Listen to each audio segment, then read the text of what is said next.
जे नाटक आत्तापर्यंत पण सुरू आहे आणि माझे वडीलसुद्धा त्याच्यात काम करतात, ते म्हणजे संगीत वस्त्रहरण. आणि ते नाटक म्हणजे मी कधीच नाही विसरू शकत. मी लहानपणापासून ते नाटक बघतोय. वेगळं ॲब्सोल्युटली असतं, का नाही? मला असं वाटतं की फक्त मुलींपुरती हे मर्यादित नाही आहे. आमचं शरीर, आमचा चेहरा, आमचं टॅलेंट हेच आमचं दुकान आहे आणि तेच आमचं प्रॉडक्ट आहे. नमस्कार, मी अंकिता शिंदे. इट्स मजा मराठीमध्ये तुम्हा सगळ्यांचं स्वागत.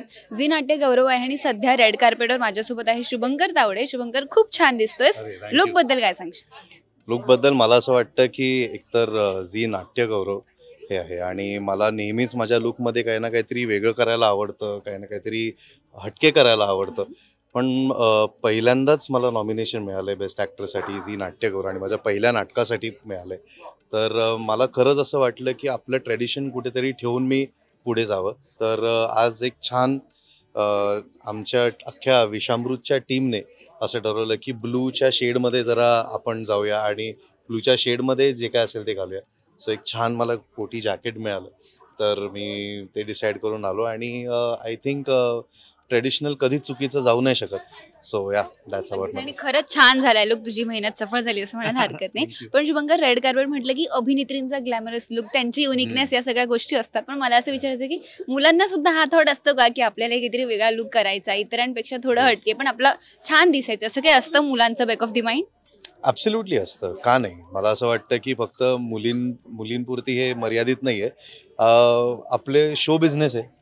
आम्ही जे आहोत, आमचं शरीर, आमचा चेहरा, आमचं टॅलेंट हेच आमचं दुकान आहे आणि तेच आमचं प्रॉडक्ट आहे. आम्ही स्वतःच आमचे ब्रँड आहोत. तर आय गेस जोपर्यंत आम्ही ते ब्रँड प्लेसमेंट बरोबर नाही करणार आणि तेवढं लोकांसमोर चांगलं नाही दिसणार, तेवढं आय गेस तेवढं युनिकनेस नाही मिळणार. आणि म्हणूनच मी सांगितलं ना की प्रत्येक वेळेला I try to be something different आणि so I always succeed in that. आज मी म्हटलं की आज थोडं जेवढं सिम्पल पण स्टायलिश जाता येईल आणि सो दॅट्स अबाउट. आपल्याकडे रंगभूमीची परंपरा आहे. आता झी नाट्य गौरवला सुद्धा 25 वर्ष पूर्ण झाली आहेत. पण मला असं विचारायचं की तू पाहिलेलं तुझ्या स्मरणातलं एक बेस्ट किंवा आवडतं नाटक तुझं काही होतं का किंवा आहे का? मी जे नाटक आत्तापर्यंत पण सुरू आहे आणि माझे वडीलसुद्धा त्याच्यात काम करतात, ते म्हणजे संगीत वस्त्रहरण. आणि ते नाटक म्हणजे मी कधीच नाही विसरू शकत. मी लहानपणापासून ते नाटक बघतोय. वेगवेगळ्या टीम्सने हे नाटक केलं आहे आणि त्याच लेवलला ते करतात आणि त्याच्यापेक्षा अजून चांगलं चांगलं करत जातात प्रत्येक वेळेला. तर आय गेस संगीत वस्त्रहरण हे नाटक असेल, जे लहानपणापासून आत्तापर्यंत माझ्या डोक्यात नेहमीच राहणार.